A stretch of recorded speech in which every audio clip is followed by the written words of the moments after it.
Well, hello, free people of the Rocky Mountain region. My name is Brandon, and welcome to this Free State Colorado interview. The mission of Free State Colorado is to promote a culture of liberty, freedom of the individual, and a free market.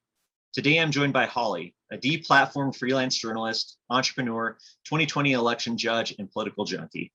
Holly's website is hollyataltitude.com, where she writes on election fraud, the media, digital privacy, and the Colorado election establishment. Holly, I hope you are well, and thank you very much for joining me today. Hi, Brandon. Thanks so much for having me back. I appreciate it. Yeah, you're a returning guest, and I'm really excited to talk about the U.S. election integrity plan that you're involved with and some of the recent happenings regarding audits and Colorado Secretary of State, election rules, and all of that news that's been going on. So to start, what is the U.S. election integrity plan? The U.S. Election Integrity Plan is a 100% volunteer organization, grassroots. We don't take any donations. We don't do any fundraising. And what we are is a group of like-minded patriots who are solely focused on election integrity issues in Colorado. Perfect. Well, I know there's a lot of concern over the last election in 2020 regarding potential fraud and malfeasance. Is there any specific evidence out there that you can point to kind of fill people in on what are the concerns about election fraud in Colorado? Well, in Colorado, the U.S. Election Integrity Plan has been doing quite a bit of analysis through public records and data mining, and also working with folks like Dr. Frank. I think many of the people who would be listening to this interview probably know who Dr. Frank is. He was the physicist who had done quite a bit of analysis on election outcomes across the U.S., and he happened to pick Colorado as one of his states for his original analysis using the Colorado data set.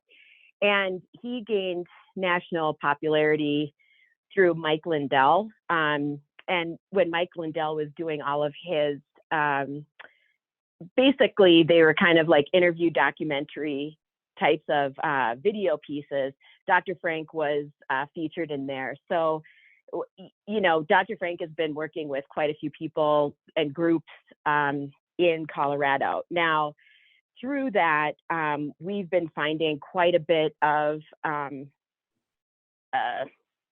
don't know, I would just say data that is not syncing up with the election outcomes here in Colorado. There's issues with the voter rolls. There's issues with the voter rolls being inflated and then data being taken out of them right after elections. And, you know, we've just been seeing quite a few anomalies. And so the U.S. Election Integrity Plan is going through and finding these anomalies and verifying what the truth is. We're not prepared quite yet to be, you know, releasing any official reports, but that's where we're headed. Great. Yeah, it's fascinating. It's one of the most important issues for sure. You know, I'm involved in political activism, and I know a lot of my friends and people watching this are as well. And, you know, if we don't have valid elections, then any effort at political activism is basically wasted. Because if we can't have an influence, if we can't have our voices being heard, then, you know, we don't really have a representative government. And that is a big concern for anybody involved in the political sphere here in Colorado, for sure.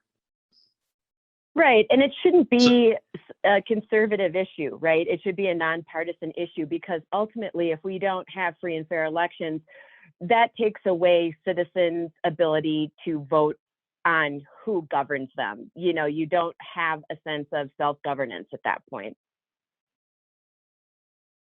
Right, exactly. I know in some counties here in Colorado, voter turnout was over 100% of the registered voters. Is that correct?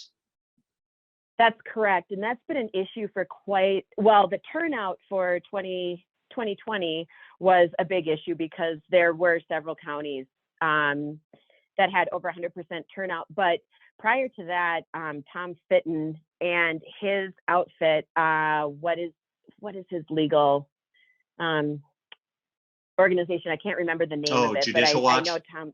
Yes, yes, exactly. Judicial Watch had been engaged in lawsuits around voter rolls and cleaning, and the problems about cleaning out voter rolls had been going on for quite some time. So the issue with voter registration and rolls has always been a problem here in Colorado. Now, if there's so much concern over the elections, possible fraudulent behavior, then what kind of claims does the Secretary of State make to say that these elections are fair, that they're legitimate? Because the Colorado Secretary of State, Janet Griswold, is extremely resistant to any type of talk of auditing or anybody looking too deeply at the elections that are happening. So what are their claims? What do they say? How can they claim that these elections are so legitimate? Well, generally, Jenna Griswold parrots the Democrat talking points from across the U.S. You'll keep hearing the same things. This is the most secure election in the history of the U.S. And she will go back to DHS claims. She will parrot Chris Krebs' claims from CISA, who he has been thoroughly debunked. He got fired. He's still out talking about election integrity, but yet he has had a change of heart by saying the biggest threat against America are cyber attacks from China. So it's been an interesting journey that he's taken intellectually about the elections in 2020. But then she'll go to the DOD, and Barr looked into this at the time and found no problems. And we all know that the corruption in those organizations runs so deep and is just coming out now about who was behind the scenes, who was playing stupid, who was ignoring the facts, and it's just a very slow process with the truth actually coming out. Yeah, it takes a while for any truth to come out of government organizations. That's for sure. They're not in the business of providing the most truthful, accurate information to the constituents, unfortunately. And it takes the work of activists and people who want to get involved, like yourself, to kind of get that truth out and find out what's actually going on in our government. Right. Now, and yeah. Go ahead. Keep going. Oh, no, go ahead. And you're good. Go ahead. Sorry. I forgot what I was going to say. Let's keep going. All right. I was going to, it seems there's been a lot of more traction in terms of election integrity in other states compared to Colorado. I know we had some of our rock star representatives this legislative session earlier in the year. I've talked about them before, who have introduced some great election integrity bills. Of course, those were all shut down with the Democrat majority in the state legislature. And Colorado really hasn't had a lot of election integrity traction being made outside of the USEIP, but it seems like a lot of other states, Arizona is one of the biggest examples, and now a lot of other states as well. I think I heard that maybe Wisconsin, Michigan, Pennsylvania, Georgia, there's a lot more traction going on with auditing the election from last year and kind of really digging in to make sure the elections are legitimate. It seems though that Colorado Secretary of State Janet Griswold is kind of responding to these audits happening across the country. It seems there's some momentum going on, and especially with the work that you've been doing in your organization. There's been emergency rule changes here in Colorado. They've been banning audits, preventing citizen testimony. It really seems like the Colorado Secretary of State is getting desperate to try and continue this cover up. Yeah, absolutely. And I think you nailed it with highlighting the aspect of these emergency rules declarations. Historically, emergency rules are declaring an emergency from a governmental standpoint was very rare. And that changed with COVID. All of a sudden, we saw across the US, emergency declarations were being allowed, like, I don't know, free gumballs in a gumball machine. I mean, it just went crazy. And that allowed many abuses of power across the US. But where we saw it the most, we're in blue states and in the swing states. Now, of course, Colorado is not a swing state. We kind of stay under the radar because we have so few electoral votes. And in fact, I wrote an article about my theory that Colorado is the election fraud test kitchen. And that article is up on my blog. But what it does is lays out the case for why Colorado was one of the testing grounds for all of the fraud and malfeasance that we saw in the swing states. Now, we know that the fraud happened, but it was a different combination of factors within each one of these states. I mean, some of these states, the swing states, were more dependent on the machines. Some were more dependent on voter rolls or relaxed rule changes at the last minute that didn't go through legislatures. So it's not the same formula for every single state where there was interference, but it was basically a list of maybe 10 or 12 types of fraud, and then it was a different mixture for each one of those states depending on what they were equipped to do and who was involved in this and that. So with Colorado, the fraud definitely happened here, and we're seeing it in the data, and we are verifying this. And we're starting to come out a little bit more explaining what we're seeing and how we're backing it up. And I do think that that's what's caused Griswold to pull this emergency mandate saying, hey, you can't have any third party auditors come to the state and audit the elections. And what we found out during the hearing and in some of our, work with, Cora requests and trying to find out more information is that Jena Griswold does not have any fundamental legal backing or basis for calling this emergency.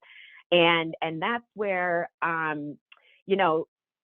things really got interesting in the hearing that happened on August 3rd is, just all of the citizens who understood and were asking questions about why are you calling for emergency rules when there's no reason for emergency other than Jena Griswold having something to hide.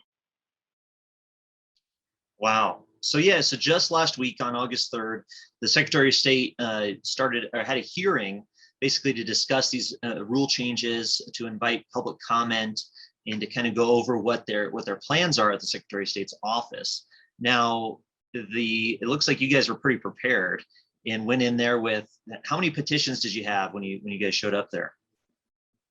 Well, it's kind of an interesting story because we published the petitions on the useip.org website, and we started just driving traffic to the petitions, explaining what they were all about and why we were concerned, because there are two factors. One was that Griswold usually changes election rules in between every election. That's not uncommon, and it's the normal course of business in her estimation. I'm not sure how far back this goes, but I would guess that other secretaries of state have done the same thing. But I don't think that they've changed rules in such an egregious manner that works against transparency and the voters of Colorado. But what happened is the permanent rules were always scheduled for the beginning of August. That hearing had been on the books for quite a while. What came up in the meantime was this emergency rules declaration, which was to try to put a stop to this audit or any type of third-party audit in the state. So the first line of our questioning came around, why aren't you having a hearing for these emergency rules? And we asked for a separate hearing from the permanent rules. That all got declined, and Jena basically was successful in rolling those two hearings together. So what she was trying to do is to put two major pieces of legislation into one public hearing, and it was originally scheduled for only 2 hours. 2 hours of public testimony for both an emergency rules hearing and a regular rules hearing.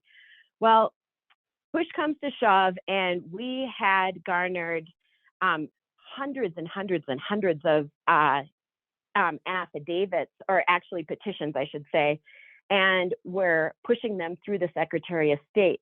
And what we heard is that the office was completely overwhelmed. They were behind for weeks on publishing how many petitions had been submitted. I mean, they were well over a week and a half behind, the day before the hearing. So, we didn't have an accurate count, but we knew how many our organization had put together. And so we were well over 1,000, and we had hundreds of people signing up to testify.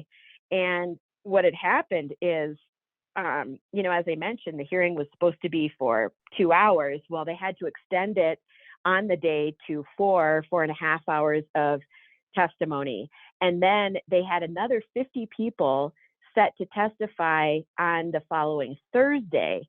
And we believe that if people are signed up to testify, that the Secretary of State can't stop that. They actually have to listen to the citizens. But Griswold and her basic power grab stopped testimony from all those 50 citizens who were ready to go and testify on Thursday, which they said originally they were going to allow. And then Griswold her office also said that they were going to be taking written testimony until August 10th at 5 p.m. And that got cut off to, I think, Wednesday or Thursday last week. They just stopped taking written testimony as well, which includes more petitions.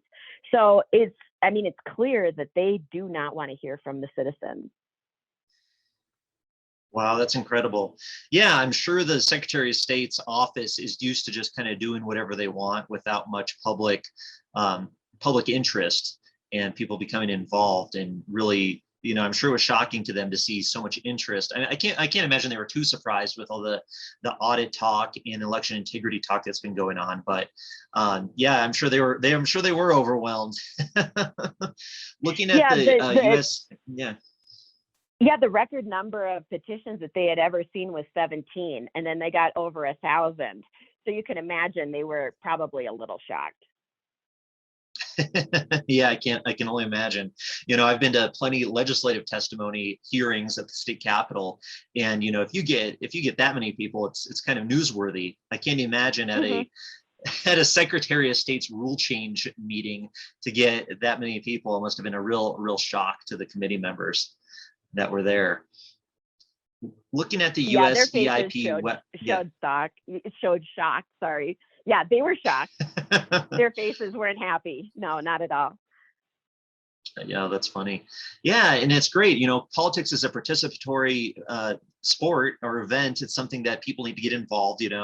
Future belongs to those who show up, as I like to say. So, it's great to hear that citizens are really becoming engaged and active and taking an interest in what's going on in their local political scene and trying to hold these politicians accountable and these elected figures, as keeping them representatives of the people, not little tyrants who are just doing whatever they want. Yeah, that's looking exactly at it. And I'm sorry. Go ahead. No, you're fine. I thought you were stopping for me to comment. No, keep going. No, I was just on the US EIP website.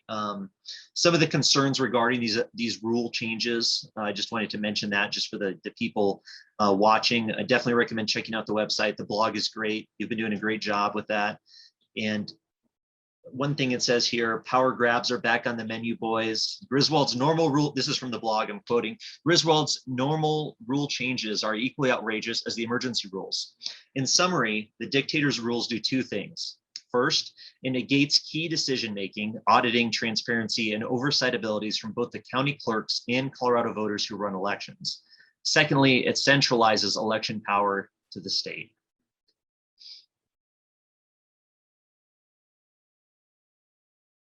Yep, that is definitely the case. So some of the things that are happening in those rule changes, there's really solid commentary on these particular rules changes in the August 3rd hearing. I was actually really surprised at the depth and breadth at which citizens showed up knowing exactly the implications of these rule changes. And I mean, these were people who worked elections. A lot of people were involved in elections, and there were Democrats, Republicans, and independents talking about it. And you know, there's a summary page of those rules on the petitions pages on useip.org. So if you're interested in the original documentation from Griswold's office, you can find it there. And then you can also find some summary and analysis pages. One page has, in plain speak, you know, the 10 rules changes outlined. And then there's another one that talks about implications. And I think those are really good summaries if you're not into reading, you know, full legal jargon. It gets you up to speed pretty fast. Oh, great. I'll definitely make sure to link all of that below this video for people to look at. So in addition to the initial petition regarding the rule changes, I see that there's a second petition now. Yes, there was, we caught wind that potentially if there wasn't a second petition for the regular rules, that Griswold would be able to skip over testimony for that as well. So what we did was covered our bases with the two petitions. One was for the emergency rules and one was for the regular rules, just to make sure that both topics would be covered in the hearing. Okay, great. Yeah, that makes sense. And are these petitions is there a timeline for people to sign them?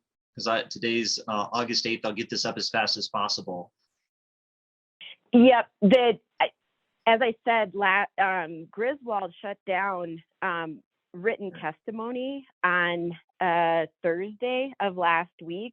And so these petitions, it's not worth it, I don't think, anymore to put those in. And I will be taking those down off the site. I'll leave the information up, but you know, the petitions aren't worth signing up anymore. But what is going to happen is we are going to shift gears and start talking about the AG Weiser and the Office of Legislative Services. That's going to be, you know, our next focus, because the AG and the OLS still have a chance to do the right thing and do their job and negate Griswold's proposals because they are illegal and unethical. So we're going to do the same thing and let our AG and the OLS understand that these laws cannot be passed and they cannot be rubber stamped. People are watching. Wow. No, that's great. That's really exciting to hear. So how can people get involved if Coloradans listening to this or watching this are concerned about the elections, they see the great work that you're doing and they want to get involved and help? What should they do? Go ahead and visit useip.org. What I'll be doing is putting, you know, highlights and snippets on the front page on our homepage, and then you know, directing people basically from the home page to where else people can help. You know, there's a whole bunch of different things that people can do. One is to participate in any particular information campaign that we're doing, you know, writing letters or signing petitions, and that's always spelled out crystal clear on our homepage. People can get involved by signing up to volunteer, and there's a whole bunch of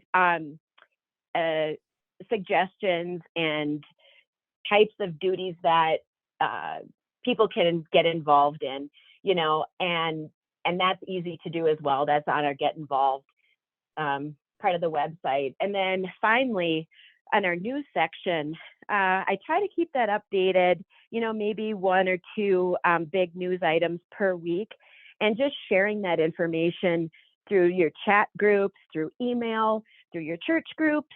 You know, social media is always a big thing. If we can get people to, you know, share on social media, that gets the word out, and that really helps spread spread the word. And, you know, even if you are kind of thinking, well, I don't have a whole lot of time or this and that, just share some links, and that makes a big difference too. Oh, that's great, Holly. Well, wonderful. Well, I really appreciate your time today. I hope more people become aware about this election integrity issue and understand the good work you're doing, and sign up to volunteer, because without free and fair elections, without legitimate elections, then there's not a lot of opportunity for individuals to make an impact in the government. So thank you very much. Anything else you want to leave the listeners and viewers with? Yeah, don't lose hope. That things are going to be happening. August is a big month. We're expecting the Maricopa audit results to be made public. And there are quite a few people from USEIP who are involved and in touch with that crew down in Arizona. And it's going to be quite a bit of news. And the Arizona audit has been run just spotlessly. You know, Representative Ron Hanks has talked about his experience working in cybersecurity and in regular security, and he's said nothing but what a great job Arizona has done. Now, the opposition is obviously saying that, you know, it's terrible and there's no, you know, chain of custody, and, you know, trying to use all of these silly tropes against what's happened down in Arizona, but it's just not true. And I don't think it will their, you know, rebuttals will hold any water. So that is going to definitely change the national narrative. And we don't know exactly when that's coming out, but I would anticipate sometime this month. The other thing to look at is Mike Lindell's symposium, his cyber symposium. That's happening August 10th through the 13th. And that is not open to the public. It's basically a hackers convention, and they are going to be vetting some very serious data. And we do know for a fact that this data is rock solid. And so at the end of the 13th, I think, again, that will kick off a change in the national narrative about election integrity. And I think what we're going to start seeing is, you know, the excuses from the left change. You know, right now they're saying, oh, this is the most secure election in the history of the US. Well, I think what they're going to pivot to is, well, there may have been malfeasance, but it wasn't enough to change the outcome, you know, and they're going to try to wriggle out from under what actually happened in the 2020 election. So keep your eyes out for those dates and those events, because those are going to be pivotal changes. And I do think that whatever happens with those two events will have an effect here in Colorado. Wow, yeah, some big stories coming up. Definitely something to keep an eye on. I'll do my best to keep updated to everybody watching and listening, and we'll continue to pay attention to our election integrity project here in Colorado. And so thank you very much, Holly. I really appreciate your time. Thank you for joining me today, and look forward to hearing from you in the future. Thank you, Brandon. I really appreciate all the work you do. And, you know, we're big fans of your podcast and your videos. And we know that we see you around USEIP every once in a while.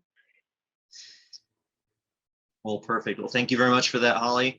And take care. Best wishes. Okay. You too. Thank you.